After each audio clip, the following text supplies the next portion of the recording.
Hey Noah, good to meet you. I've been reading your tweets for a while because I'm not on Twitter myself, but my good friend Chris, who became a dad basically the same week that I did, has been Oh, sending me your tweets over congratulations. the last, yeah, thanks, it's 2 years now. He's been sending me your tweets periodically, and then when I saw you had a manipulation book, I definitely wanted to read it because I was in a cult at one point. So yeah, I want to talk to you about all that stuff. I'm super glad you're here. Yeah, I just wanted to show my book here. It's Become Immune to Manipulation. Hmm. And thank you for inviting me on your show. I really appreciate it. Yeah, I listened to a for sure. couple episodes of your show and before I said yes, and it was great stuff. I really enjoyed it. Thanks. Appreciate it. So I want to speak to you about manipulation, obviously, and masculinity and all of that stuff. But I was looking through your Twitter feed just now, and I'd love to talk about fifth generation warfare first and what that means. Yeah, it's we're in a fifth generation war right now. And unlike previous generations of warfare where somebody went somewhere far away from us and fought somebody else, the fifth generation war, it happens everywhere all at once. And what it is it's a war of perception and of information and perception. So the objective is to control what people think and how they access the information in the world. Hmm. Sorry, sounds like there's a car accident out there. Okay. And that term, is that your term? Or I saw No, that like, that's the generations of war. The first few of them come from a book by a famous general. I think it's Clausewitz. That's the first, second, and third. Clausewitz? Clausewitz, yeah. So the first generation is you all stand in a line and spear each other Yeah. or shoot at each other. Second generation was the beginning of maneuver warfare, so trenches during the Hmm. First World War. Third generation was the extremely maneuverable warfare that came in at the midpoint of World War II until, it's still used in some cases. And it's what's going on in between Russia and Ukraine is more or less third generation fighting. And then fourth generation was terrorist warfare. So countries that couldn't deploy a military could deploy, or organizations could deploy terrorism. And fifth generation is where we're deploying control of information and ideas. It's basically information warfare. And what Hmm. that is if you can get your enemy to give up, then you don't need to fight them physically, and that's a lot safer and cheaper. And Yeah. it's Or if made you could, possible. Go ahead. go ahead.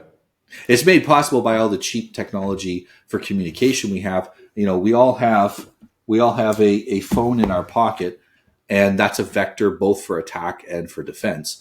So it makes sense that that's going to be the warfare that governments and organizations. The other thing, it's not just government versus government. I describe it as it's the parasitic elite families are at war with all the upper middle class and down. So what they want to do is they're afraid of the sons of the middle class, men like you and I who were raised in the middle class, are going to outcompete them for resources. And so they use an information war to keep us from even trying to do that, to discourage us from it, to keep us busy with pretend problems. And, a lot of what's on the news is just fear porn. It's there to scare you and to dishearten you and make you not want to live your best life. And that's how they fight that war, because they can't fight a physical war. There's many, many more people in the upper and middle class than there is in that elite class. Gotcha. Okay. Yeah, because I've heard those first three generations described as solid, liquid, gas. Like maneuver warfare was liquid, solid was just whoever had the most bodies, and then gas warfare is like calling it an airstrike. Yeah. But actually, the fifth generation, I guess I misinterpreted it a little bit. So you're saying, to use different language, is kind of like the deep state elites against the people. Fair? Yes. Yeah. Okay. It's specifically against the middle and upper middle class because they're afraid of the competition from them.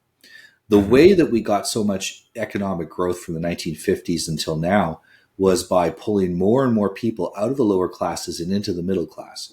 And that was the promise. Maintain political peace, and we'll help you get a white picket fence and a house and, married in a car, and your kids will go to college. And we've exhausted the potential to do that because we brought most people in the West up into the middle class. And we also exhausted ourselves financially, so that now we're collapsing back down again. Mm-hmm. And so they're no longer going with that social contract, that promise. And now they're saying, we're concerned that you're not going to be able to take that middle class and go up to the upper class because we don't want to compete with you. Mm-hmm. And so we have to keep you from even trying to reach up there. And you see this today.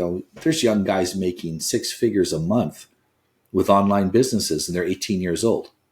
There's this dynamic energy amongst young people today, and they fear losing control because people can work outside the system. Your choices for a job used to be pretty short.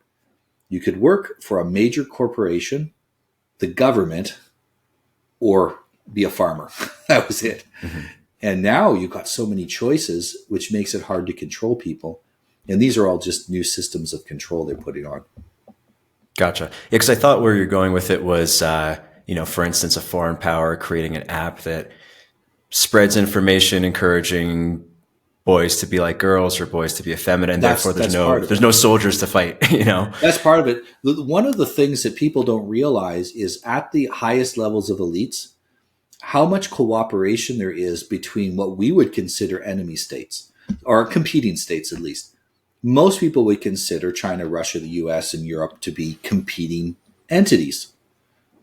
But they are at the lower levels. At the highest levels, they all cooperate. Because the elites all say, well, we can compete with each other as long as our peasants don't rise up. Mm-hmm. We have to keep that. That's a bigger threat to them than the other countries. And especially now with, if you're extremely wealthy, you're probably invested in all the BRICS countries and your investments go everywhere. So you don't really see that as inter-country competition. You now see that as inter-class competition instead. Mm-hmm. And so, yes, it does happen that countries will promote ideas like the LGBT and trans things. But very often what it is it's the, you know who's got the lowest birth rate of all right now? Upper middle class women in the US. Mm-hmm. 1.2 children per woman. Mm-hmm. Lower class, this is for whites, for example. Upper class 1.2, lower class 3. Mm-hmm. Almost 3, not quite. So they're really targeting that upper class people. If you know this, I don't know if you know this, but almost all the private schools in the US are completely woke. Mm-hmm. And they're doing that. Yeah, they're doing that just like they targeted the public schools as well, but they're targeting those private schools because that's where they feel the next upper middle class people come from, and this way they have control over them. There's something called the International Baccalaureate Program. It's an IB program. A lot of private schools run this. It's run by the United Nations. And its specific goal was, we have to create a servile bureaucratic class to fulfill our objectives. I've never thought of it in these terms in like, I guess, targeting upper middle class. It's more, from my interpretation, it's progress has been equated with androgyny, not having children, things like that, because of course the lower class is invited to become more educated, more wealthy, and that comes with women not having children, for example, or men not following traditional gender roles. But throughout most of human history, the wealthier we got, the more kids we had. Mm-hmm. So I'm from Canada, and where I'm from in Canada, we had this period for like 150 years where women had an average of 8 children a woman. Average. I had great grandmothers that had 16 children. Mm-hmm. And I mean, that's amazing. Like, I don't know what they got married at like 16, stopped having kids at 50 or something. I don't know how they did that. Yeah. My grandma was like that. Her first was at 16. Her last was at 46. Yeah. It's amazing how that range that they're having kids at.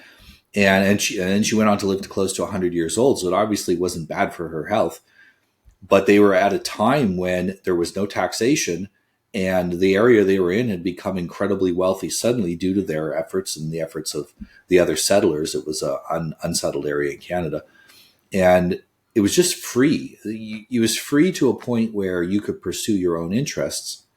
And generally, women's interest is to have children. when they can pursue them.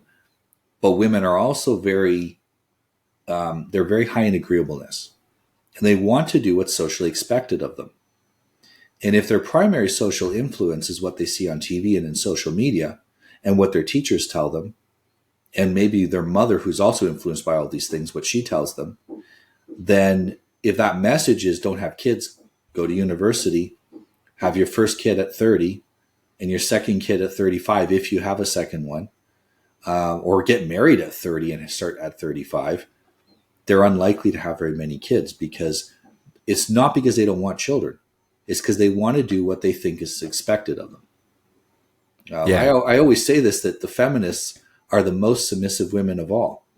They're just submitting to a toxic ideology, but they're super submissive because they're going against all of their feminine instincts to do what they think they should be doing, or what they've been told to do. The state has become daddy, or state has become their husband, kind of thing. Yeah. Actually, I learned this factoid from your book. I didn't know this, that, but not surprised that corporations, part of their incentives package is egg freezing for women, which makes total sense. Women work longer, don't get pregnant, but then of course find out later that maybe it's not the best thing for their health or for their life planning.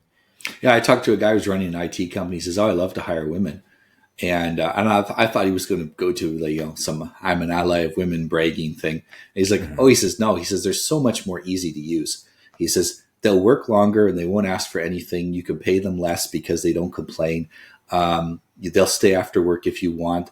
And he says, "And all you have to do is pat them on the head and tell them they did a great job, and off they go." And he says, "Guys, no, man," he says, "they're going to negotiate hard for better pay. They're going to complain if we don't treat them right." And he says, "We can get away with so much more bad treatment of women in the workplace than we can men. So I prefer to hire women," he says. And the way they do that too is they trick the women and tell them, "Oh yeah, you can have a kid at any age. We'll freeze a few of your eggs." And they just look at it as a business expense. The reality is, many times women who have frozen their eggs can't get pregnant from a single one of their frozen eggs. There's no guarantee of it. But it's a way that they can enslave these women into their corporate world, because once they own the eggs, oh, you can't quit. Who's going to keep your eggs frozen? They've got their children hostage. Yeah. It's really slimy business practices. Yeah. Are you familiar with G.K. Chesterton by any chance? Have you read any of his stuff? Yes. Yeah. I know the name. Yeah. I mean, a lot of things are quite aligned with what you're saying. He was writing 100 years ago during first wave feminism, and there's the question of should women vote, should women work? And he has a few essays that are kind of humorous and, telling of the times, but that a female secretary will treat her husband or treat her boss like her husband and be devoted like that. But that same devotion was evolved for her family, right? It was for taking care of her family. And he has another bit on how women are driven or natural to have 20 hobbies, but men are supposed to have one focus. And you could see that, I could see in my wife, like she had a successful career, but she's really, really good at being a mom. Like she's really good at all the, I guess, micro skills that come with, raising the interior of her household. Yeah. And there's, these differences are meant to complement each other. But they're incredibly productive differences. And that's what corporations have realized, is they can subvert the productivity of women into economic productivity, and it shoots the GDP up, but the birth rate drops. And what I've been saying for a while is gross genetic product is much more important than gross domestic product. And we only seem to be concerned about what is this quarter's income. And we're not thinking about who's going to buy our products in 20, 30, 40 years. And so we've been trying to fix that with immigration, but it doesn't create the same situations, and it creates instability. And no one knows how to make that work. So we're shooting ourselves in the foot, basically, by not encouraging our best women to have children. They suffer as well. I had a woman, this was about 6 years ago, and I had posted about how how women who don't get married, it tends to cause them so much stress and anxiety. They then take that out on the world, and they want to destroy the world. And she complained about it. She wrote several articles, and she was a fashion reporter, so she had access to actual proper magazines. Wrote a bunch of articles about me, hit pieces and stuff. And then she started phoning me. I don't know how she got a hold of me. She's a journalist, so she got a hold of my phone number somehow. And she's phoning me in the middle of the night, and she's trying to arrange a meeting with me here in Portugal, where I live.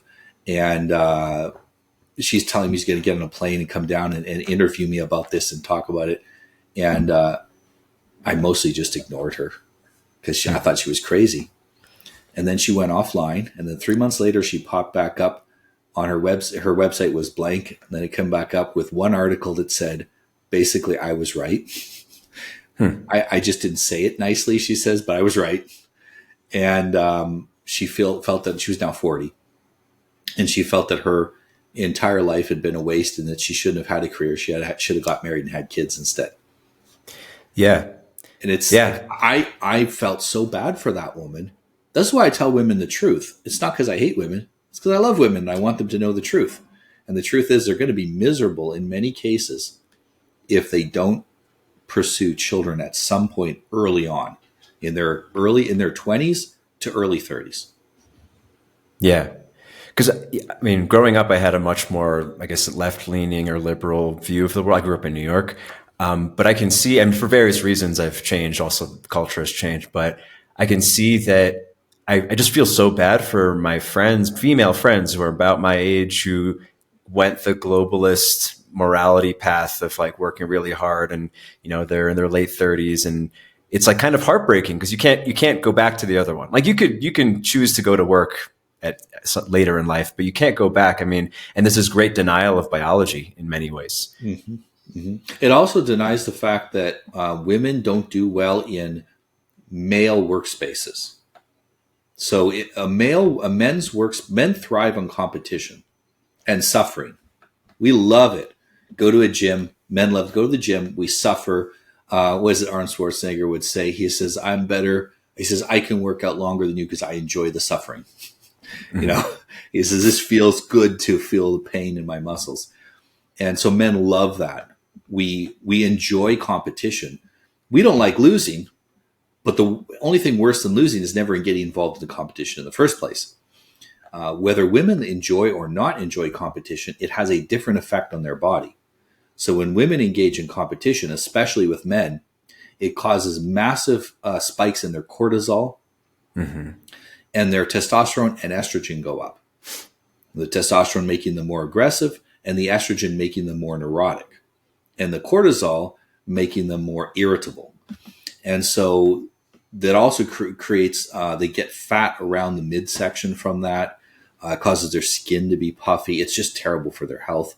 And mm-hmm. it reduces their lifespan, and it decreases fertility. And so these women that have been working for, 20 years out of high school, or even 15, they're usually burning out.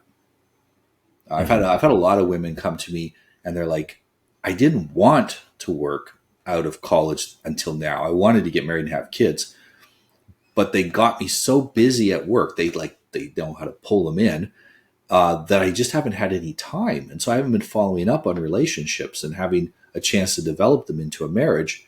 And now I feel burned out, but how do I live? I need to make money to live. I need to take time to go find a husband. What am I going to do? And they're stuck. Yeah. And they're stuck. Yeah, I saw the video you posted, I think, of like a 22-year-old girl talking about the stresses of working a 9 to 5. It sounded like New York City. And it's like, yeah, I mean, it's, I would argue that that's unnatural for anyone, even a young man, to live that kind of life. But actually we kind of went off, on the 5th generation warfare piece. What is your prescription? Because I saw that video you pinned. It seemed like it's an organization promoting a different kind of philosophy. Yeah, so I work with something called the Natural Law Institute, and our objective is to help people get along and resolve their disputes, whether that is interpersonal, whether that is intergroup within a nation, or whether that is international disputes. And to do so using natural law, which is something that all people can use as a overarching rule of human cooperation. It's basically the laws of human cooperation. Mm-hmm. And in order to protect ourselves from 5th generation war, we need to do certain things. As I said, it's a war of family versus family, which means that it's going to be fought primarily at the family level. As parents, we need to make sure that our children have a clear identity. They know who they are. They know what it means to be, my last name's Revoy, so that my kids know what it means to be a Revoy. This is what it means. This is who your ancestors are. This is what you can be proud of in your family. And this is what you can look forward to developing into. I like exercise. I'm a fairly strong guy. My dad was very strong. My whole side of the family is strong. So I say to my son, you're going to grow up to be a strong, masculine man. Okay, so he's got an identity. I don't sit there and go, you can be anything you want. It's completely open-ended. Why? Because if you don't give your children an identity, there's a bunch of weirdos and predators out there who are more than happy to give your children an identity. And it's not going to be one that's good for them. It's going to be one that's good for those predators. And so we have to fill that space. Go ahead. Is this fifth generation war family versus family, or is it globalism against family? Because it seems like, if anything, the family's trying to be destroyed or devalued. Well, when we say globalists, or we say it's the elites, those are real people. They have faces, they have names, they have their own families, and they're mostly organized. The family structure is the basic structure of society. And sometimes they're not organized just into families in the way we think of mother and father and that. It might be groups or conglomerates working together, but it is actual individuals. They are specific people that are in that. And most of them, no one knows who they are. Well, not no one. Nobody in the room here knows who they are. They're well hidden. They insulate themselves from the public, and there's no transparency there. But if you look at it as it's those families competing with our families, it makes it a lot easier for your average person to understand, especially women. Women are very much, they understand that social competition between families, my family versus your family. And it's an excellent way to get women on board to say, no, you need to build your family up. You need to pull your kids close. You can't be at work all the time. Your kids need you. When they come home from school, they need you so that they can talk about what was done to them at school that day. And maybe you can do homeschooling. It's better, but they can at least talk about what happened, and you can help them to understand and get perspective on what they've learned. Just so I'm clear, is this idea of the global elites, is this something you feel sure about, or is it a model for thinking about it? No, I'm absolutely sure about that. We see the way that it operates. There are families that we know of, such as, for example, the Rockefeller family. Many of the programs that are in play right now were started by them. The control and contamination of the pharmaceutical industry is mostly the work of the Rockefeller family. Other families in other industries, they controlled them. And these families, they work very much like mafia families. And at the various high levels, they work like a mafia family. And so this is my territory and that's your territory. And we are in competition with each other, but it's even more important that nobody messes with our thing, which is monopolies and dominant control. And they recognize that if they can this is part of the reason we don't have, it's not just the nuclear threat. It's also the fact that the same people that own the companies in China own the companies everywhere. It's pharmaceutical companies, because they all bought into each other as well. So it looks like we have a global world of capitalism and competition. But when everybody owns everybody else, there really isn't multiple companies anymore. It's now one big conglomerate and a network of interests that are doing that. And they're very vulnerable to competition, because the bigger you get, the less effective you are at competing. You do have economy of scale, but you don't have flexibility. If you were to label an enemy in quotes, it's like the Rockefellers, the Sacklers, the Kochs, these companies that influence policy. And if anything, you're saying these globalist ideologies are kind of a weapon they're using. Yes. And you'll notice that a lot of them their families aren't run in that way. They will be very traditional with their kids, but they'll promote these ideas to the general public. Mm-hmm. And it is, again, it's like, because it's a psychological warfare. I'll give you an example. Bill Gates' kids don't use social media. Mm-hmm. He made sure they didn't use social media growing up. In fact, they hardly ever had any screen time. I've heard several big IT developers say the same thing. Oh, yeah, my kids don't use screens. I think somebody do with, I think it was TikTok, was like, yeah, I know my kids will never go on TikTok. So it's kind of the way a drug dealer says, oh yeah, my kids aren't going to use cocaine. I just sell it. They don't use it. Mm-hmm. And so it's that kind of, it's a tool they use for social manipulation and control. So it's kind of like if we were to, juxtapose this with most of antiquity, it's kind of like the conqueror who uses the peasants, but it's just covert as opposed to, we're being used. The best analogy in the past would be religion being used as a control mechanism. Not that all religions are control mechanisms, but very often the religion would end up being co-opted by the people in charge to use as a system of control and manipulation. And so we see that pretty much wherever we had large centralized religious bodies, those would get used to control people's behavior. And the reason is it's very expensive to control people through violence. It's very risky. And since the invention of the firearm, it's almost impossible.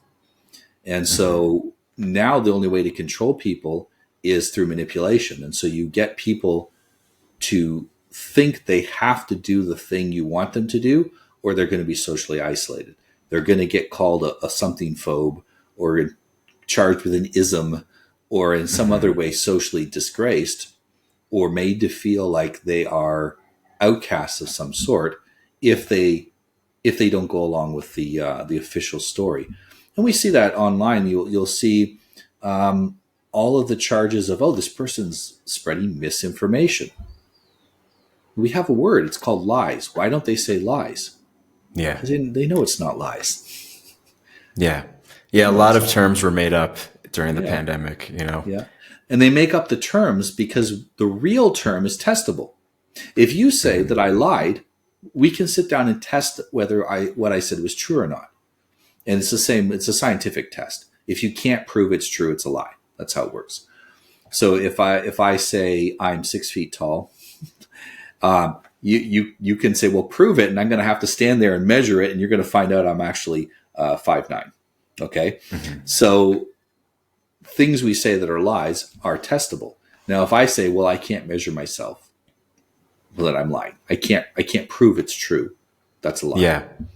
Yeah. It's interesting during, Dr. Robert Malone, who was one of the, the vaccine guy who was anti-vax, that whole thing. I have a lot of doctors in my family, and most of them just follow the narrative. We had a lot of family arguments, whatever.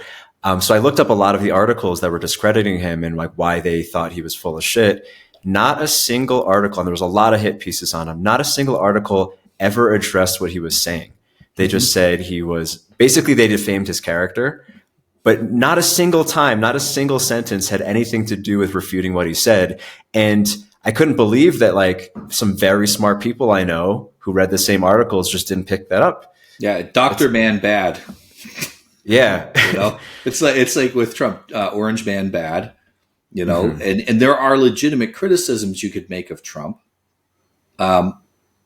The problem is they're so used to manipulating, they can't actually. You could probably make a pretty persuasive argument to the majority of people on the right not to vote for Trump if you just did it based on actual occurrences and things he said and done, like his support for the vaccine, for example. On the other hand, all they know is manipulation, and so that's all the news media speaks in. That's their native language, is manipulation. And so they're constantly using that shaming tactics, saying people are crazy, that they look unhinged. And this is all the way that they understand how to convince people and communicate. Yeah. And the irony is like, I'll speak for myself. Like I've been pushed rightward because the things on the left were so ridiculous. Like I didn't, I'm just for maybe a non-political or less political example. Like I like Jordan Peterson in general. I don't agree with everything he says. if it wasn't for the harsh and ridiculous attacks on his character, I probably would just think, oh, he's some guy. I agree with half of the things he says or whatever. But the fact that, the defamation of him is so ridiculous, I found myself defending him a lot and then for following him more. It's like they created a fan in me that it probably wouldn't have happened otherwise. Same thing happened with me. Some newspaper in Florida and so I was being investigated by the FBI and some private intelligence agencies. I think that they were hired by the newspaper. I'm not sure. It just appeared that way. And the newspaper wrote an article about me, calling me one of the most dangerous white supremacists in Europe and all this other stuff. And maybe I was a human trafficker and selling women. And it was absolutely ridiculous. Like the stuff they came up with. I was part of an international espionage ring and all these other things. I don't like what he said. Would have been more persuasive than making up a bunch of ridiculous things. It was so ridiculous. I had people calling me up and saying, they made you sound really cool. You sound like some Jason Bourne thing. And it's crazy. Can you speak about that? Because I know you mentioned it in your book. Like, what exactly? Because, you have a following, but it's not like you're someone who's so big as Trump that it even seems it makes sense to waste the time to attack. There was things. The people I was talking to and that were hiring me as a consultant were sufficiently dangerous that I got on the radar of the FBI. Okay. So I'm trying to see what I should or shouldn't say publicly, but the people that I was talking to, if there had been a revolution in the US, they would have been the ones doing it. Okay. And they wanted to know, they came to me and said, how do we not go too far? What is the moral limits? And so I was trying to say, let's peace out, people. This isn't going to work. Yeah, you can destabilize the country, and then what? And then it's like Mad Max for the next 15 years. And the advice that I gave them and some of the people I work with is probably why there wasn't a revolution. And then they were freaked out about it after January 6th because the real people that could have made it happen never showed up because we convinced them not to. That's why. So I wasn't talking to a lot of people, but the people I was talking to were really important key people. And once they realized, at least the FBI realized, that we were there as peacemakers, they backed off and stopped bothering us. But the newspaper, their sensationalism sells newspapers. Nobody's going to buy a story that says, man tries to make peace between different groups. It's danger, danger and threats and violence sell. People trying to make peace and help other people get along and learn to understand each other.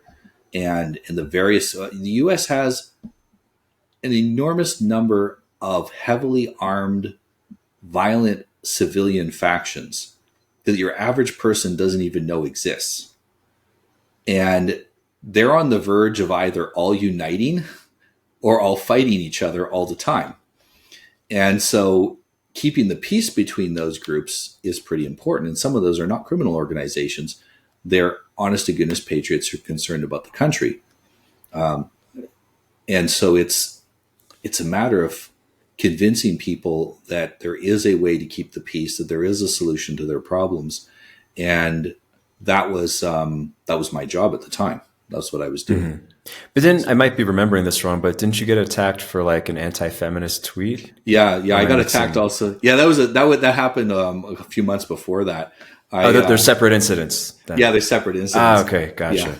Yeah, they're separate incidents. That was pretty funny. I put out a tweet where I was basically talking about how women who don't have, I put out 2 tweets. I said, women that don't have the stability of a husband, children, and a family tend to destroy civilizations. And I put out another one where I said basically the same thing. But I think I also said satisfying career for men. So I put out 2 tweets relatively similar. The men's one got like a couple of likes and maybe 1 share. And the women's one got millions of likes and shares. And this was on, I think this was on Facebook, not Twitter, actually. Okay. And I'm got kicked off Facebook, so I can't remember. And that that got me so much attention for so long and really helped me understand what's going on with a lot of feminists. I would have women in the public comments calling me the worst possible names and sending me nudes in the DMs and trying to figure out how they could hook up with me. And so what it showed was, we have to show that we don't like you because that's what the other sisters are doing. But, the sisterhood of angry women is going to dislike you, but secretly we like you. Mm-hmm. And any guy who speaks blunt truth to women knows that. They might complain about it, but then they give you their number. Mm-hmm. And that's pretty consistent because they don't want pushovers. They want men that are willing to tell them the truth and to help them find the limits on their own behavior so they don't hurt themselves. It's one of the interesting things about the bad feminist trope that, so I have a friend who teaches domination submission workshops. He's been on my podcast a bunch. I used to help at his workshops. And there was a trope of a feminist. There'd always be a few couples in the room, feminist couple doing all the things, guys like super supportive of all the things. She wears the pants, all that, but they haven't had sex in 10 years. And, in their 40s now, she's complaining that he's not dominating her. And he's like, but you told me the last 20 years. I mean, I've been following the rule book correctly. But that was the test he failed 20 years ago, that he was taking what was he basically failed like a really long-term shit test. Yeah, absolutely. And, women do shit tests because they care about you and they really want you to pass them. They're almost always designed for you to pass them. Please, please, please put a limit on my behavior. And when you look down in the basis of it, most women don't want to take responsibility for their own emotional regulation. They want someone to put boundaries there, and they want to be able to be free to be as emotional as they want. And then they want someone to put a boundary and say, okay, you can do whatever you like in here, not outside. Outside that boundary is bad for you. You're going to hurt yourself. And this way they can be free and not have to think about their limits inside and not have to feel guilty about being emotional and being feminine. I have had so many female clients come to me and describe normal female behavior and say, I think I'm crazy. What do I do? And I'm like, you're a woman. You don't do anything.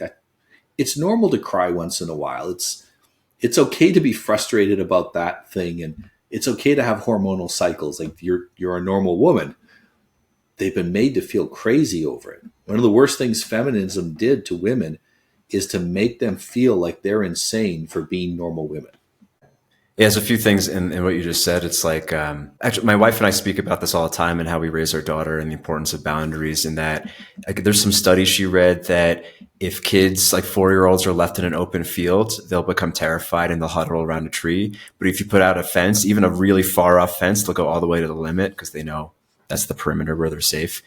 And actually, this is something it's maybe a controversial take to most people, but it's really helped me be a way more compassionate, patient husband, is thinking of my wife as if she's my daughter. Mm-hmm. Because when I think of her as an adult or a rational adult, or I'm like framing her as a rational male, when she's emotional, it's ridiculous. Like I would be, if a guy friend was crying at this and that, I'd be like, what's wrong with you?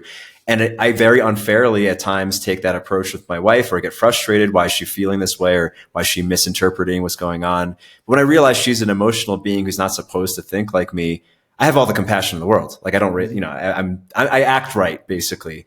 And it's not from seeing her as the same as me. Mm-hmm. Well, her emotional system is tuned to children under the age of 7. And I've got a couple of 4-year-olds. So I have twins that are 4 and I have a 10-year-old. And my 4-year-olds are not particularly verbal. They have like this twin language they speak between them. And they'll say one-word answers for things. And a woman is supposed to be able to interpret that and figure out what they want with very subtle and unclear hints. And so their entire world is the world of subtle and unclear. Nothing's obvious. And it's all emotional communication, because that's most of the communication kids have is emotional. They usually communicate when they feel something. I feel hungry. I feel a wet diaper. I feel lonely. Give me a hug. They don't usually come to you with like philosophy and complex things like that. They want to talk about how they feel. So women are tuned to that. That's what makes them be able to be mothers. That also makes it really hard for them to be for a long time in the world of men, where it's all very harsh and blunt and direct and rational, and it requires tremendous mental discipline. And they can enter into that world for a while, but it's exhausting. And they'll get tired. And just like a kid gets tired, has a temper tantrum, a woman gets tired and will have an emotional breakdown. And as men, it's can be nice if she wants to let her come into our world a little bit and have those rational conversations. And then when she's done, we have to let her go back to being a woman and just being emotional and not expect her to keep up with us. It's surprising how many men, most men understand the concept of hypergamy, that women want to marry up, and then they expect their wife to match their level. Yeah. Well, how's that possible if she married up? That's an unrealistic expectation of her. She married you because you were stronger than her so that you could handle the heavy weights emotionally and physically. That's why she married you, was to protect her from those things that she couldn't protect herself from.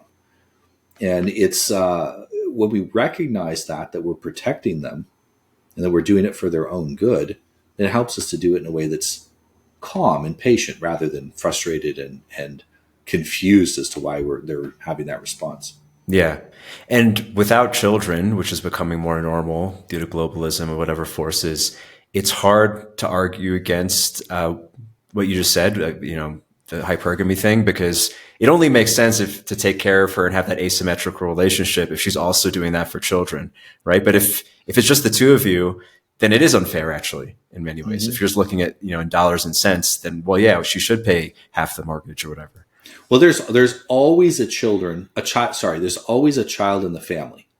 It's either the man, the woman, or an actual child.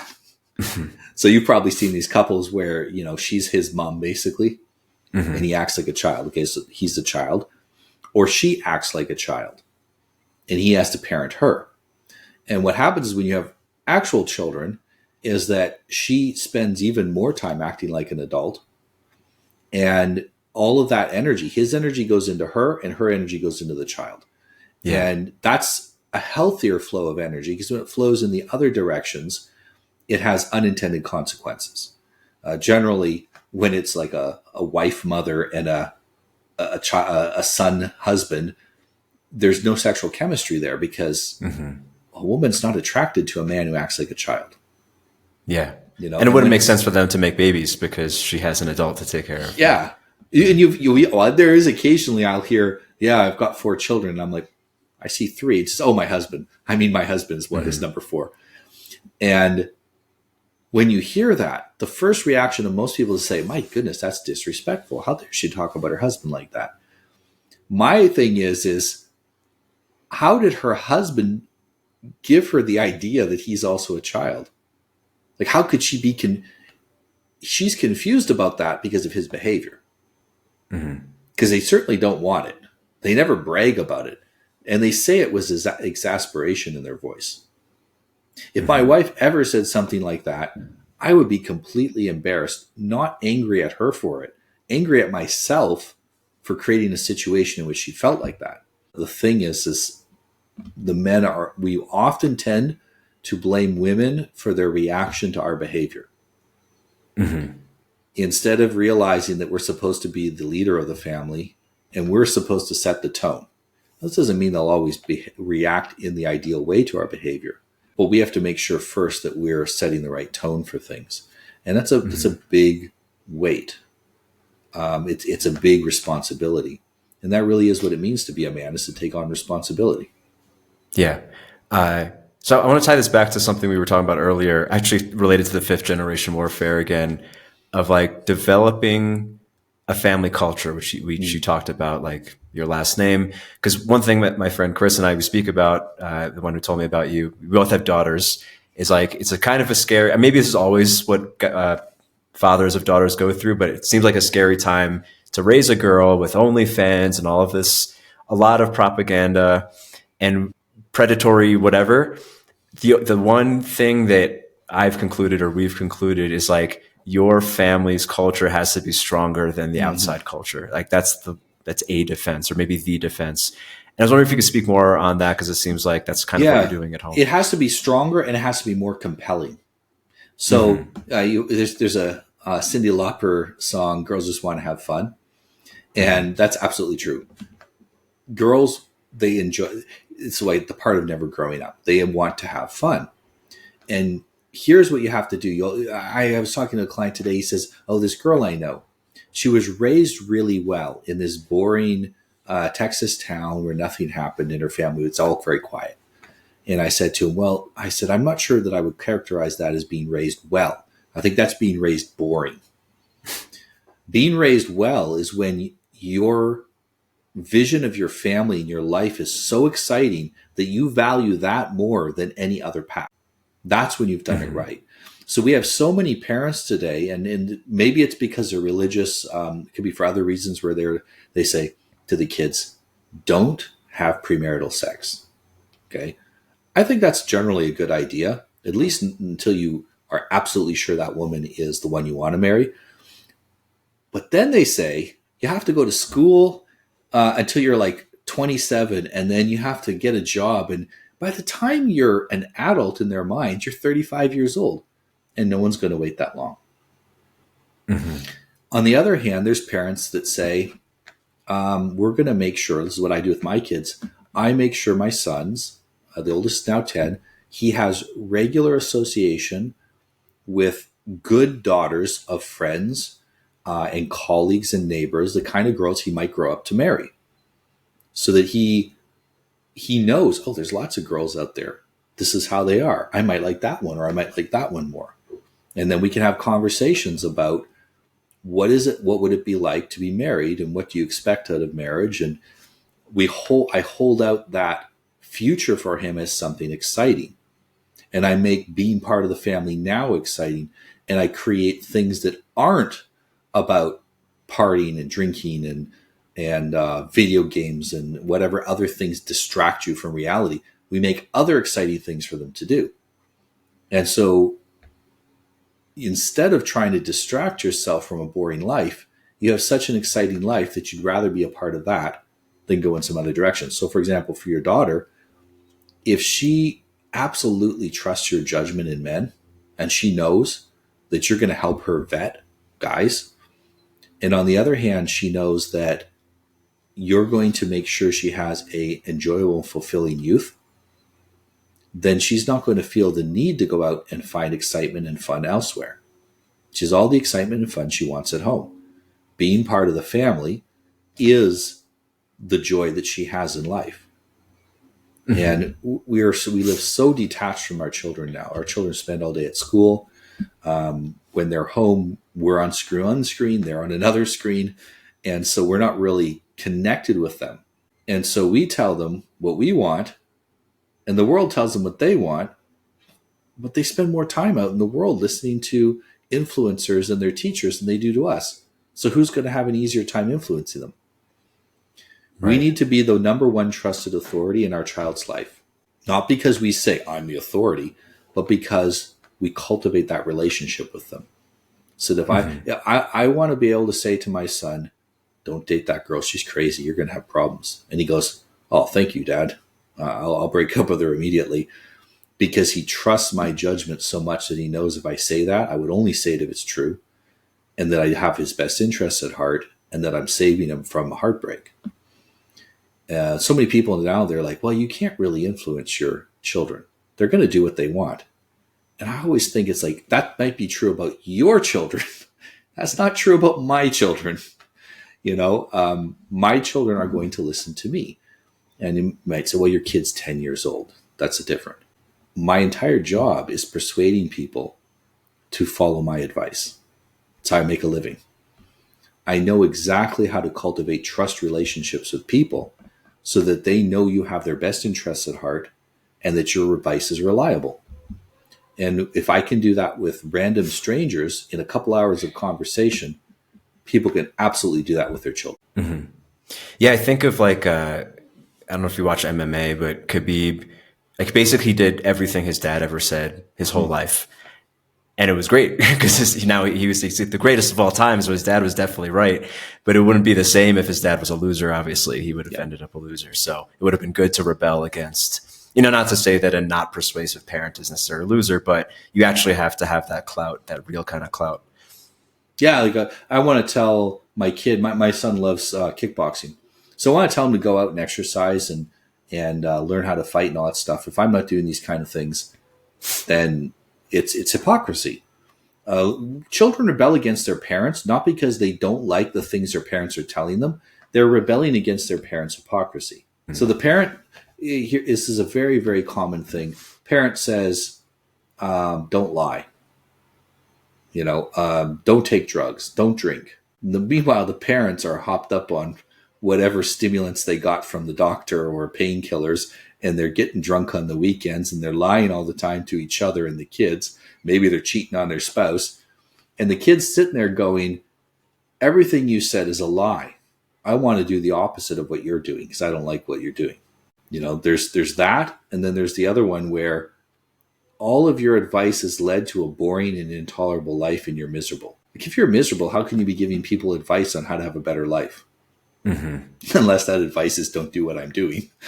But if that's not the advice, you got to show your kids, like every day I say to my kids, I am so grateful to be your father. I'm so happy that you're my children.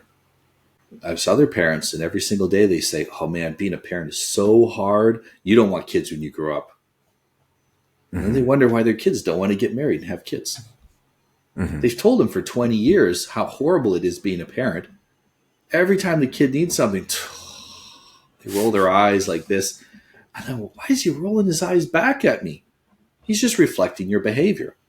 If you have a bad behaving teenager, he's reflecting elements of your behavior back to you. Yeah.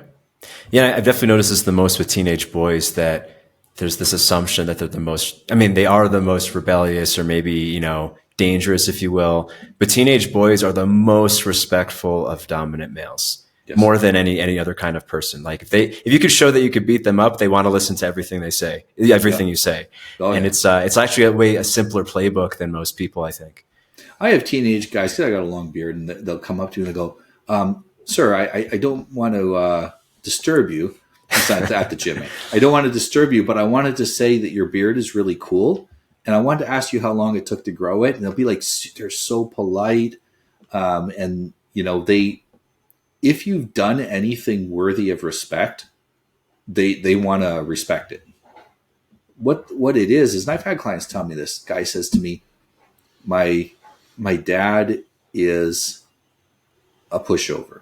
Everyone abuses him. My mom tells him what to do. His boss tells him what to do. He's so soft. I can tell him what to do. I don't respect him at all. So I can't take any of his advice. So I always ask new clients, why don't you ask your dad questions and save money? Don't hire a coach. Go ask your dad. And they always, usually they're telling me the same basic story.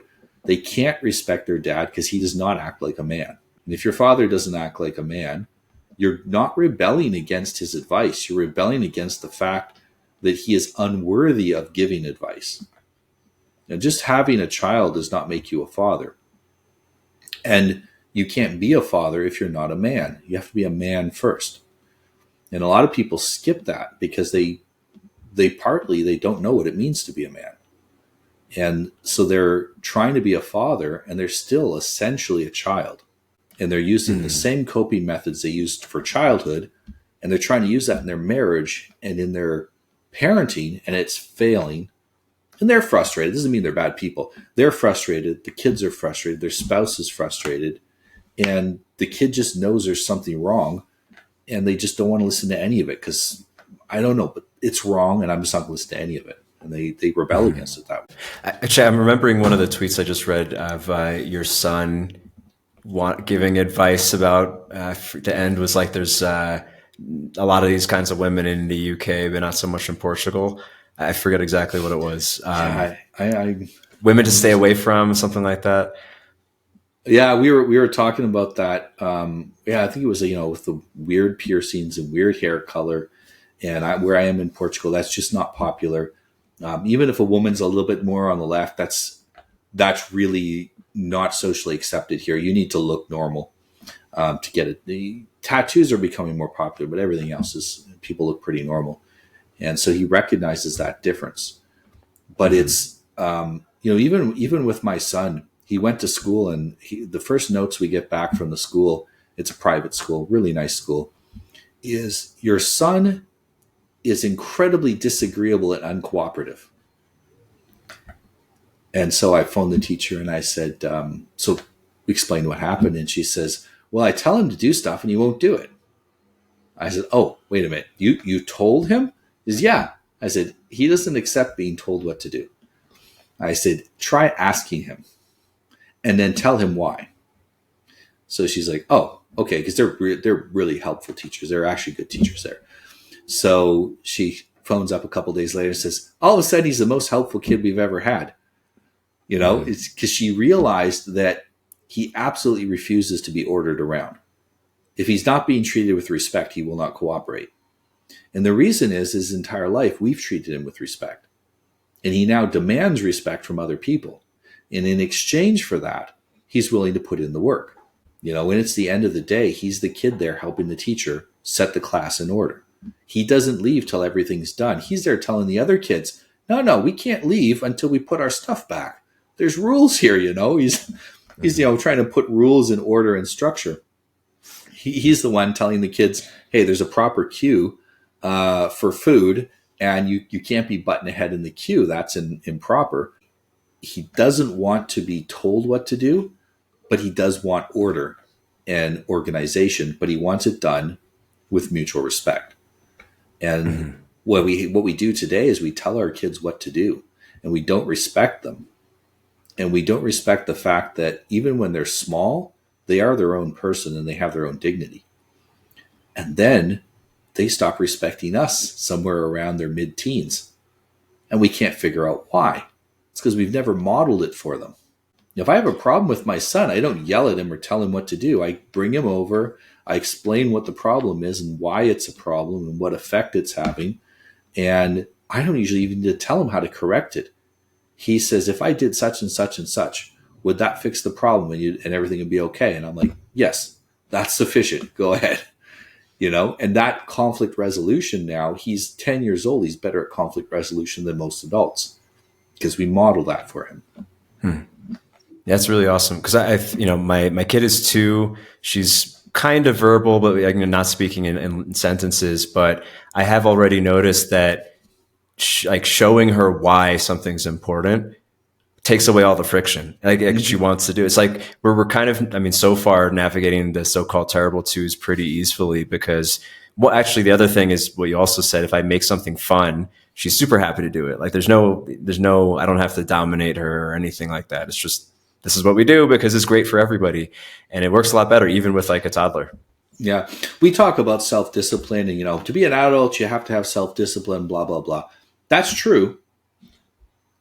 Self-discipline is a very precious resource. It is a limited resource. And you can't, even as an adult, you can't live just off self-discipline. You'll see people like, what's his name? Jocko Willink. Yeah. And he'll talk about self-discipline all the time. But if you listen to him, his entire understanding of who he is as a highly disciplined man. And he's very motivated to be disciplined. So for him, he's not really acting out of discipline. He's acting out of motivation. He wants that consistency so badly that he's simply acting in line with who he is. To do anything else would be uncomfortable for him. It's actually the most comfortable thing for him to do is the hard thing. But he's cultivated that. He's not like that by accident. He's cultivated that. That's what we want to encourage our children to do. And we don't want to be, so if we discipline them to make them behave, then they start to rely on discipline. First external, so that means we're not there, they're not going to do it. And then on internal discipline. But that's going to keep running out. They're going to keep running out of discipline. If we can teach them, and I do this with my clients, I teach them how to set up their life in such a way that they naturally want to do the next thing that's best for them in the list of things that need to be done. Then they no longer have to worry about discipline because the thing they want to do is the right thing. There's an author, Maria Kondo. She talks about this. It's one of the best. I think her books are some of the best books for women to teach them this concept, because she explains it in a way it's great for women. And she says, if you don't want to clean your house, it's probably because you don't like living there and you're unhappy with your stuff. She says, throw out everything you don't like, because the stuff you like, you're going to want to take care of it, right? Which means putting it away and organizing it. She says, the stuff you don't like, toss it. Don't be a slave to your things. Toss all the things you don't want. And it's true.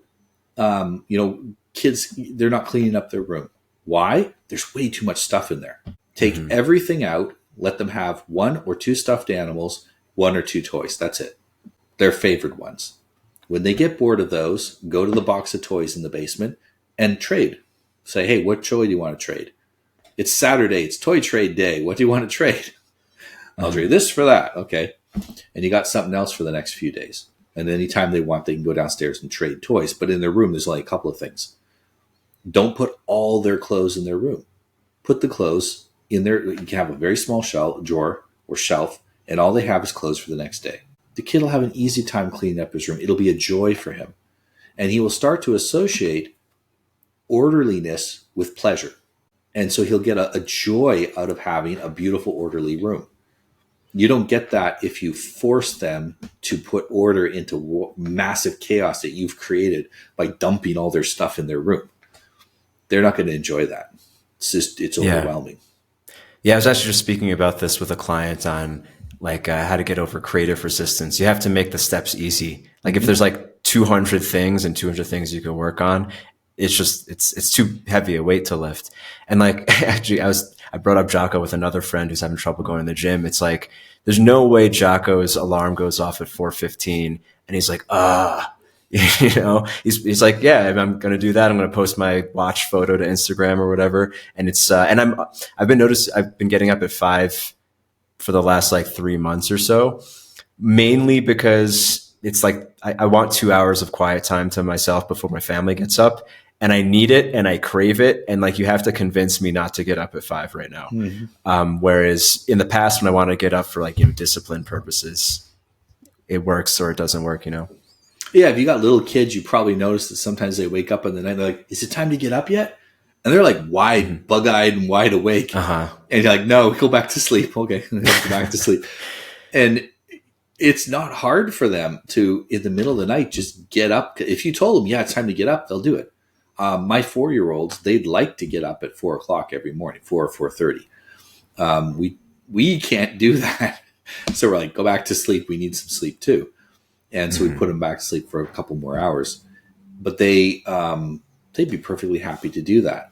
When we force ourselves to do things, we're becoming a tyrant to ourselves. And our natural instinct is to rebel against tyranny. And so we start to rebel against ourselves. And instead, we need to work with ourselves. We need to persuade ourselves. I talk in my book on manipulation that all manipulation starts with internal manipulation, where we manipulate ourselves. If I don't get up at 4 o'clock in the morning, I'm a bad person. I'm lazy and I'm stupid. And we manipulate ourselves into believing this. And then, because we get up at 4:05, I feel all those negative things about myself. It's hard for me to do this. What's wrong with me? And it's like, if you said instead, it would be so awesome to get up at 4 o'clock or in the morning, have a couple of quiet hours, or 5 o'clock, you said 5 o'clock in the morning, have a couple of quiet hours before my family gets up. I would enjoy that so much. See how it changes your perception of it? Yeah. It goes from being a punishment or something that we have to do or we're a loser to something that we want to do. I do this with young men all the time.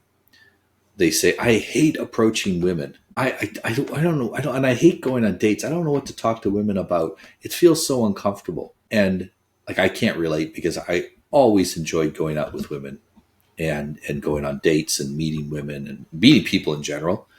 And so I said, well, of course you hate it. Or no, so of course it's difficult for you. You hate it. If you liked it, it would be easy. And so what I said, I want you to do is start focus on your only goal is to go and enjoy a conversation with a woman. That's it. Just go and enjoy a conversation with her. That's it. You're there for pleasure. What are you going to talk to a woman about? Whatever makes you happy. It'd be nice if she enjoys it too, but it's hard to enjoy a conversation if the other person's not enjoying it. So go there and just enjoy yourself. Why are you making it like it's a chore? And that shift in mindset where my goal is to get a woman's number, or I have to do this thing, to I'm just going to enjoy myself. If we had that attitude about more things in life, I'm just going to enjoy myself. I'm going to go do the thing I need to do and enjoy myself. I'm going to go work out and I'm going to enjoy it. I'm going to go eat that meal and I'm going to, healthy food. I don't eat any food I don't like. All the food I eat, I enjoy. It's all healthy, but I enjoy it. Why would I make myself some food that's disgusting that I don't enjoy? That doesn't make any sense. Why do you do that with any aspect of your life? Why do you make it intentionally a horrid experience? It can be difficult, a heavy leg workout where you're wobbling out of the gym at the end. That's suffering, but I enjoy that suffering. It's suffering, but I enjoy it. And I enjoy the effect afterwards, and it's kind of curious. And why do I enjoy the suffering? Because I told myself to enjoy it. Go enjoy that thing. Men go camping where we intentionally sleep outside in the cold, in the rain, far from civilization. And then we burn some food on a frying pan and eat it. Why? Does that sound pleasurable? It sounds terrible. It's awesome. I love it. Why do I think it's good? Because I told myself it's fun and I enjoy it. Yeah. And you had those positive experiences before the resistance came up. So it's like the common theme here with manipulation, with getting yourself to do things, parenting. One of them seems to be like organizing life so the hard, important things are fun or enjoyable. Yeah. They're fun, they're enjoyable, and you want to do them. And there's no resistance. You need to reduce the resistance to the littlest possible. I know you wanted to bring up something happened on Twitter, Tomboy thing. Did you want to talk about that? This is interesting. So recently, some Twitter influencers who I don't follow, but I follow the people that were retweeting them. They were talking about how they were retweeting some American country girls that were doing videos about them catching fish and helping their husbands build a barn and stuff like this. And they were saying that it's unfeminine for women to be engaged in useful activities. And the reality is all of us are descended from women whose primary value was their utility value. We don't think about that now. We're in this society that values women primarily for what they look like and their sexual appeal, because that's the porn brain world that we're in. But our great grandmothers were valued primarily for their skills and abilities, just like men were. We were all about women had feminine skills and abilities, and men had a masculine skill and ability set. But we were valued for the things that we could do and how we could help each other. And in order to live anywhere in the world, even 150 years ago, women had to be super useful. If you go now to anywhere in the third world, you'll see the women there. They can slaughter an animal, prepare it for dinner. They grow food. They make clothes. They sell things in the market. They are able to do so many different things, and because they have to. That's what we have to do to survive. And nowadays, we like to say, there's a certain number of people that say none of that behavior is feminine. It's the same people that say you holding your baby is unmasculine. The reality is that none of those things are what makes you masculine or feminine. Masculinity is male maturity. Male maturity comes from accepting responsibility that is commensurate with your age and your station in life. So if you're a husband, you accept the responsibility of being a husband and you discharge it properly. If you're a father, you do the same. It's not about the small activities you do. Those things are the consequences of you accepting that responsibility. And if your life, accepting the responsibility, say, of being a wife and a mother includes that you have to help your husband out around the farm. That's what most of our great great grandmothers would have done, Yeah. and back farther. And so the people confuse that with the actual masculinization of women that happens in the West. And that happens from them not taking on feminine responsibilities as wives and mothers, and Yeah. avoiding that by taking on responsibilities that, in the corporate world and competing with men and that kind of stuff. And I think we need to be very careful. It's important that society puts boundaries on men and women's behavior, because there is unhealthy behavior, and we want to stay within the bounds of what's healthy. We also don't want to over restrict people. As soon as we become a tyrant, now we've created the almost the demand for rebellion. And so when we put people in these tiny, tiny little boxes that you have to behave exactly like this, there are people that say, if you hold your baby, you're unmasculine as a man. You got a little 2-year-old. You see that kid, you just want to pick him up, right?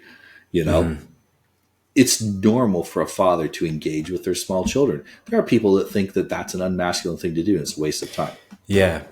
Yeah. A lot of this is like, I think because we're so far from our survival needs and so far from our natures that people interact with abstractions more than real things. So either they're making these rules that are kind of disconnected from concrete reality, whether you hold a baby or not. Whereas if you're living out in the prairie, or if, you're on a homestead, the man, the woman, the children, you just got to do what you got to do, whether it's holding a baby or swinging an axe, because that's what survival calls for. And yeah, it's one of the issues with, abundance of modern day. We get completely disconnected from reality. And so we're able to create these lives that are very artificial. Anyone living in a city is living in an artificial environment. You talk to country folk, and there's a reason why people in the country are much more likely to be conservative than people in the city. It's because they're down in the trenches in the real world doing things with their hands.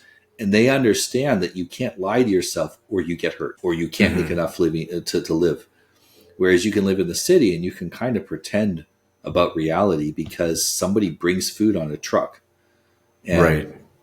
You get warm by gas that flows through your pipes and electricity, and you don't have to, you're not touching nature, Yeah. And a lot of the things like identity become kind of meaningless because they're not tied to any real tribe. So they just become these things to theorize about.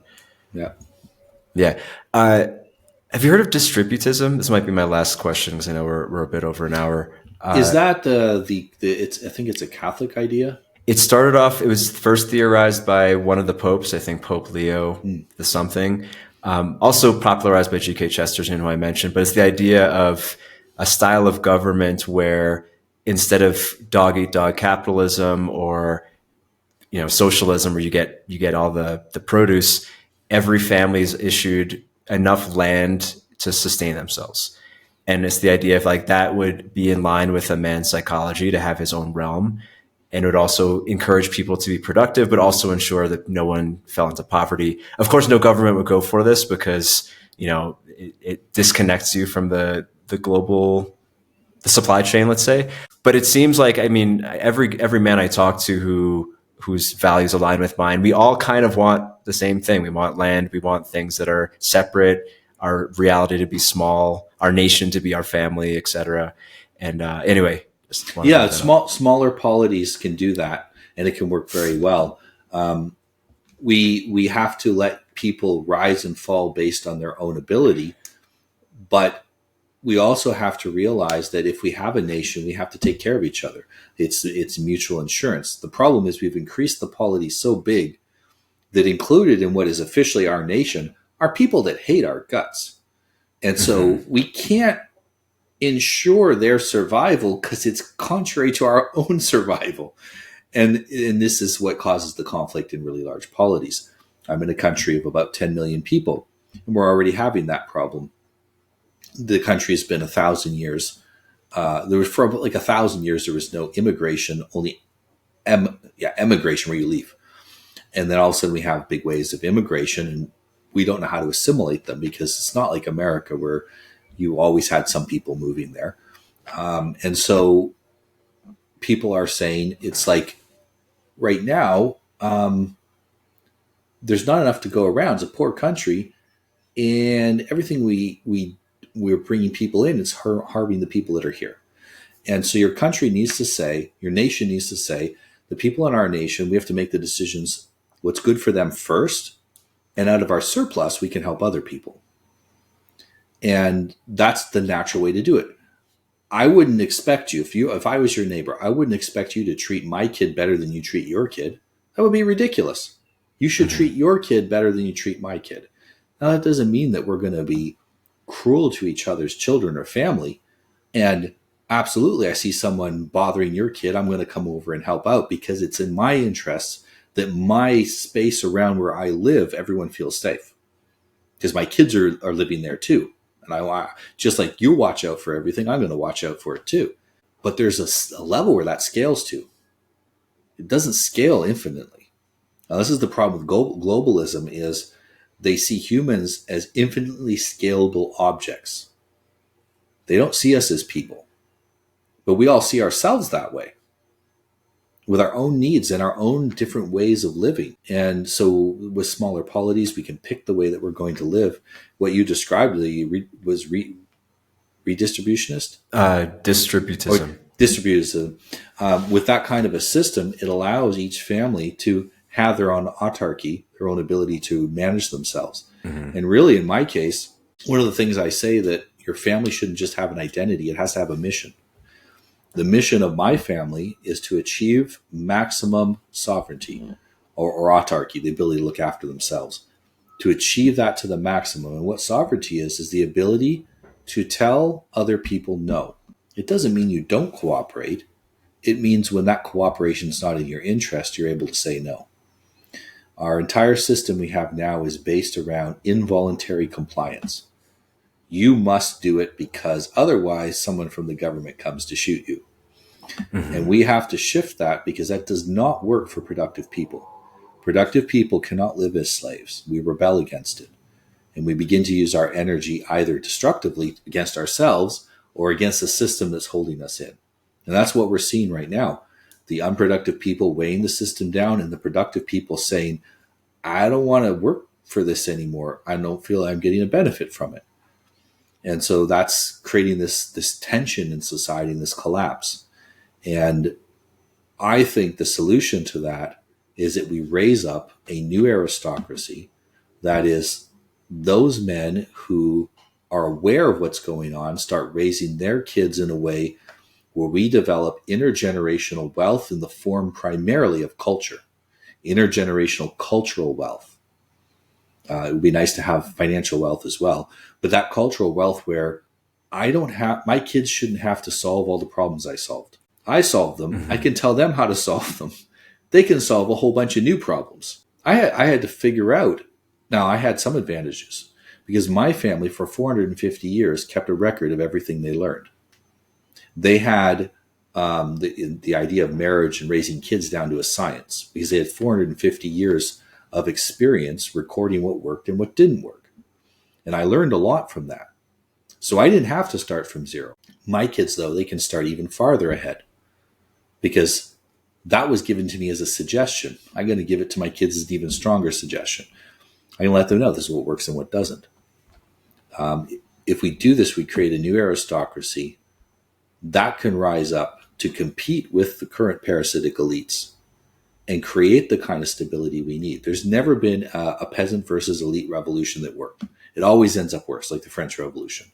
Mm-hmm. Or even the Russian Revolution was somewhat like that. What you normally have, like the American Revolution, was an elite versus an elite. So it was the American elites versus the British elites.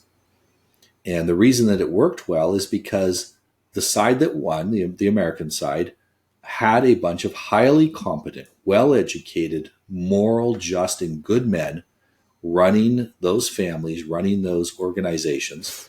They could then create a stable and healthy government afterwards. We don't have that right now. If the system collapsed, we don't have people to run it.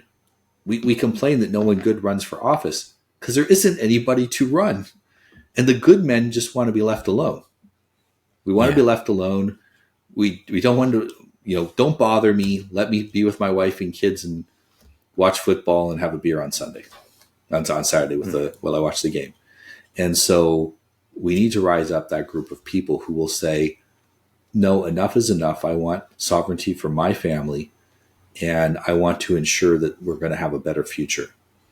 And that's my solution for the next 100 years, is to raise up that elite. Yeah. And I think it is the solution to protect yourself from all the question marks of who knows what, is to have that strong, family culture, nation of the home. Strong family culture. And when your family's going, your family can't exist in a vacuum. Your kids can't marry each other. So you gotta find other families like yours. How do you find a family like yours if you don't know what your family's like? If you can't define who you are and what your family values are, you can't find another family with similar values, because you can't what are you comparing it to? So you know who you are. You can find others that are like you or compatible. You can disagree on some things, compatible, and you form larger and larger coalitions of families. There's a new program that I'm starting called the Strong Families Project. We're looking for people right now who want to join. We're forming basically tribes. We're forming tribes of families. We're providing them training so that they can create their own family identities and their own family cultures.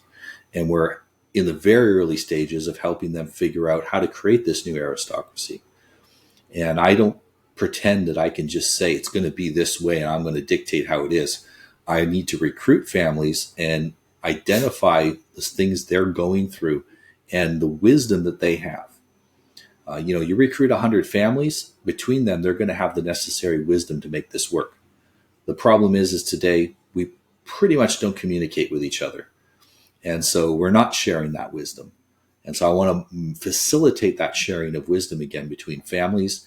What we used to do at church, basically, we'd share that wisdom. And the women did a lot of it. Women are extremely important in the maintenance of culture because they have the first influence on children, but they also have a peer-to-peer network that's very strong in the community. Their inter-women peer-to-peer support network allows the spreading of cultural ideas. And we want those to be the healthiest ones possible. And we want to give women methods for them to decide what is a healthy culture within their community and what isn't, rather than having to simply do what they're told, basically, which is what happens now. You're told that's right. Okay, that's what I do.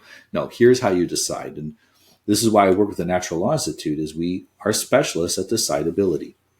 How do you know what's right and wrong? I can teach you scientifically how to figure that out and what the long-term consequences of any of your family decisions are going to be.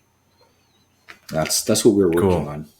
Yeah, because that's really like the evolutionary positive of women being agreeable or wanting to not go against the group. It's like you create cultural homogeneity that way for the right tribe, not for a corporation or something. And that works well when there's kind of a boundary around the tribe to protect them from outside ideas.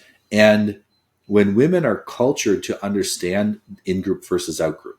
Now, when I say that, people immediately go, I don't want to be on the out-group. So that concept is bad.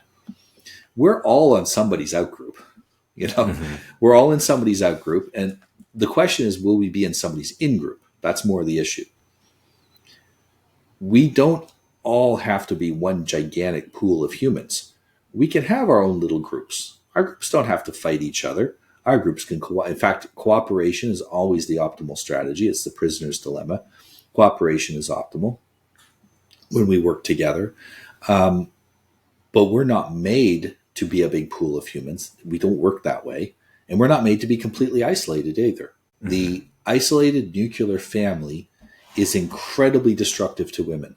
The things that most women fear about having children, being a wife and a mother, have to do with their feelings of being isolated from other women, from social contact, from interesting conversations and all of that. Women don't go to work because they like the job. They go to work because they like the people.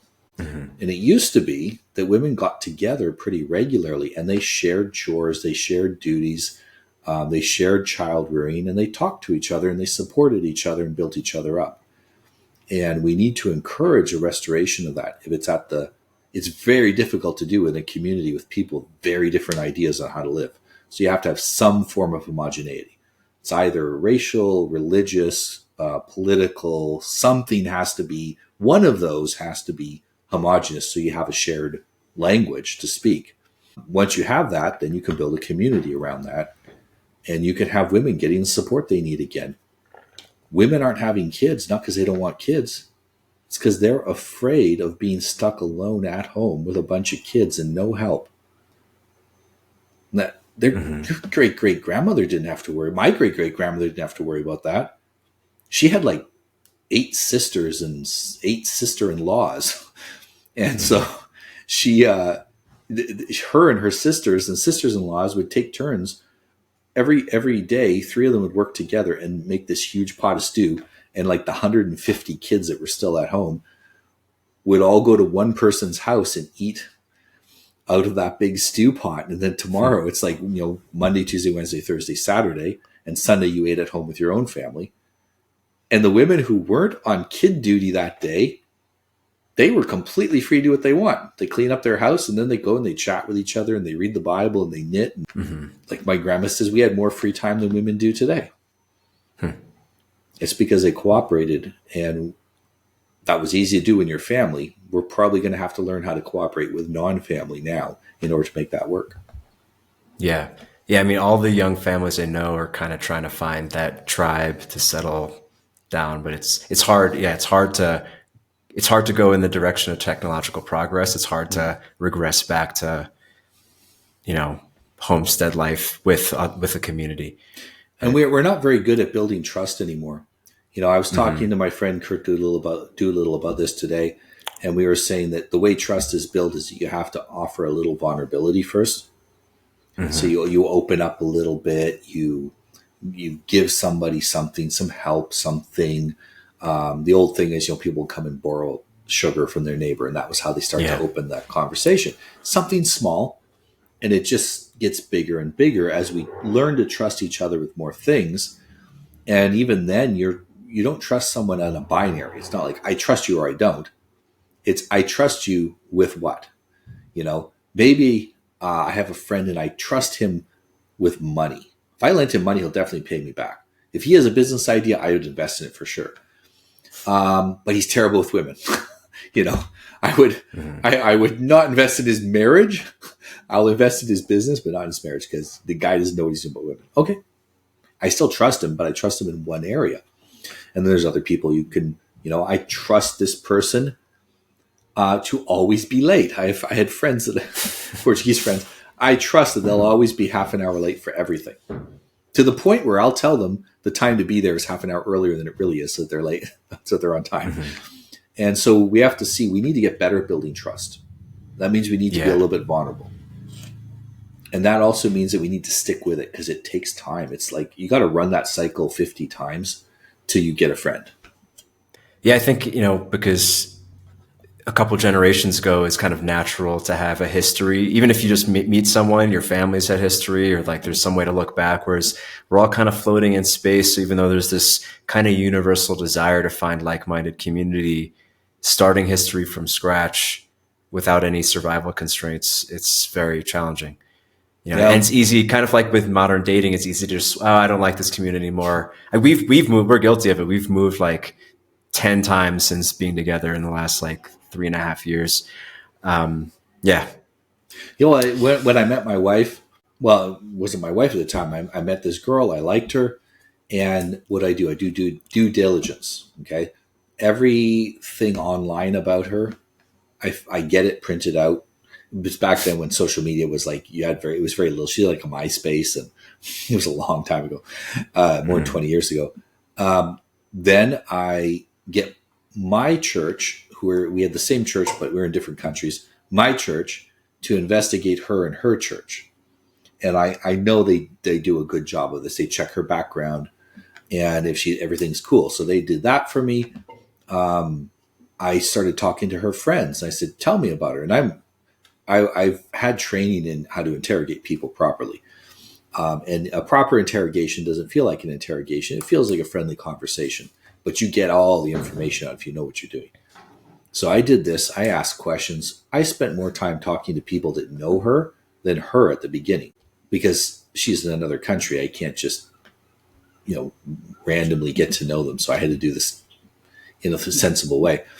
And so by the time I went to Portugal to spend some time with her, I said, we'll spend 3 months together, and I'll tell you whether or not I like you well enough to get engaged. I already knew enough to know that unless I see something terrible in the next 3 months, I'm going to ask her to marry me. And nowadays, people don't do any due diligence. They don't check the person out at all. There's guys that find out their wife has an OnlyFans since before they met. How do you not find that out until after you're married? Did you not do any due diligence? Like, people need to put some effort into this. Put effort into your friendships, put effort into your relationships, check out the people. You want to make friends with someone, you want them hanging around your wife and your kids, you better know that person's history somewhat. You better be able to trust them. Once you can do that, it's so easy to make friends because you now know who you can trust and who you can't. And so a lot of the fear that gets in our way goes away. But we are going to have to get better at that as a society, because our support systems are going away. Yeah. And we need that. We need to recreate them at the local level. For sure. Yeah. Well, thanks, Noah. This has been a really fun and interesting conversation. Your book, Become Immune to Manipulation, is on all the places you can buy books. Your website will attach to this. And anything else going on? I know you have the family. What was it called again? It's a Strong Families Project. And if you contact me, I'll send you the link for that, because that's still by invitation only. We're vetting families before we invite them into the group to make sure that they fit in with the group. Eventually, we'll allow it to open up more. But in the beginning, we have to make sure we're getting people who will give us good feedback so that we understand what we're developing. But that's cool. Creating a new aristocracy. If you don't want to be a peasant, talk to me. Awesome. I'll definitely hit you up for that. Thanks again, Noah. You're welcome.